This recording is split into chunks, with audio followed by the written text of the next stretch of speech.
ఇప్పుడు గ్రహాలకి ఉన్నటువంటి కులాలు. రవి సింహరాశి అధిపతి, క్షత్రియ కులం.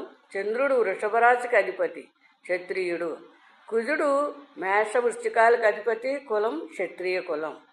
గురుడు, శుక్రుడు ఇరువురు కూడా బ్రాహ్మణ కులానికి సంబంధించినటువంటి గ్రహాలు.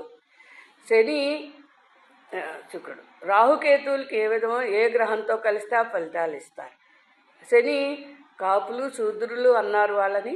ఇంకా శూద్రులు ఇప్పుడు అలా కులాలతో చెప్పకూడదన్నా ఇక్కడ గ్రహాలకు మాత్రం కులం ఉంది. పని చేసుకునే వాళ్ళు, లేబర్లు, 3rd class labours, 4th class labours వీరందరూ కూడా ఈ కులానికి చెందిన వాళ్ళు. కన్యా మిథున రాశికి అధిపతి అయినటువంటి బుధుడు వైశ్య కులానికి చెందినవాడు అని చెబుతున్నాను.